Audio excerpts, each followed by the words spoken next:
Hey Geekly, Kikai Wafra here, and today pull up a stool because we have got a big one to unpack. We are digging up a body that has been cold for a while now, but apparently the ghost is still talking. We are talking about Star Wars. We are talking about the Acolyte, and we are talking about the showrunner finally breaking her silence on why the whole thing imploded. So, here's the situation. It has been over a year since Disney Plus unceremoniously canceled The Acolyte after just one season. For those of you who blocked it out of your memory, this was the High Republic mystery thriller that cost a fortune and divided the fan base faster than a lightsaber through butter. Recently, the creator of the show, Leslye Headland, sat down for an interview with The Wrap to reflect on the wreckage, and to her credit, she actually said that, quote, any gripes creatively with the show are completely valid. She admitted that. But then she dropped a line that made my eyebrows hit my hairline. She said, quote, the first one through the wall is the bloodiest.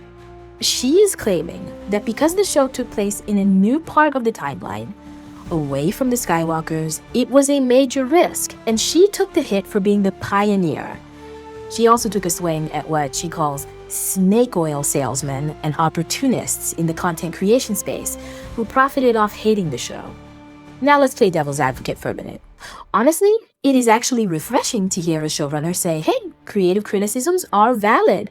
Usually in this industry, when a project flops this hard, the creators double down and blame the audience entirely. They usually say, we just didn't get it, or we're all just trolls. So for Headland to say, yeah, valid gripes, that shows a level of self-awareness we do not see often.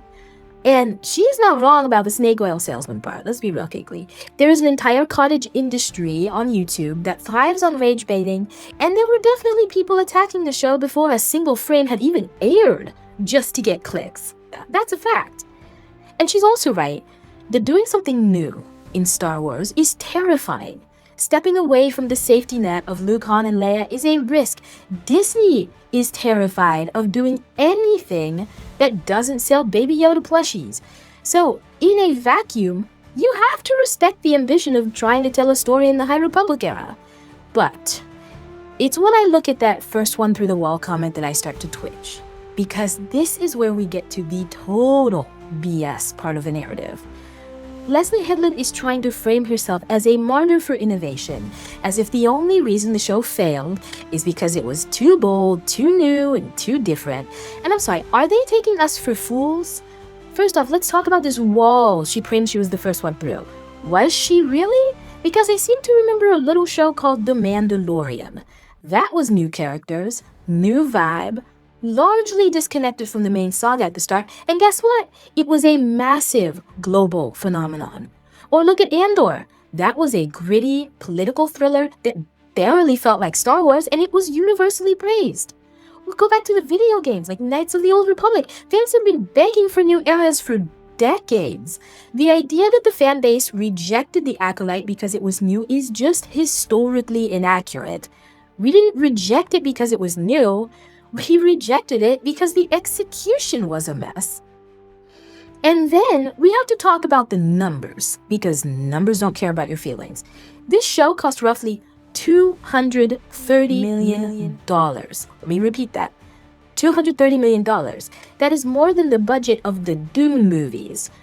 That is absolutely insane money for 8 episodes of television.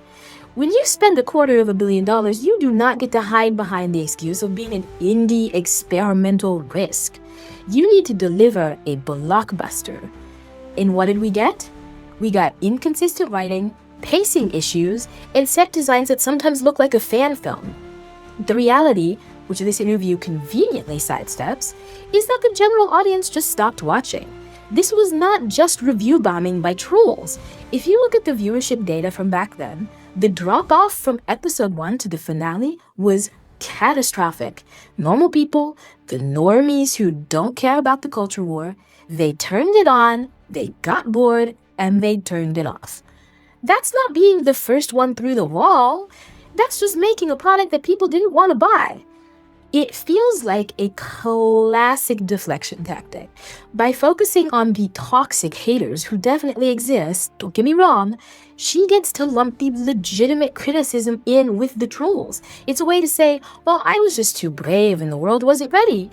No, Leslye, the world was ready. The world was starving for High Republic content. The problem wasn't the wall. The problem was that you drove a $230 million car into it full speed because the brakes, the quality control, were cut.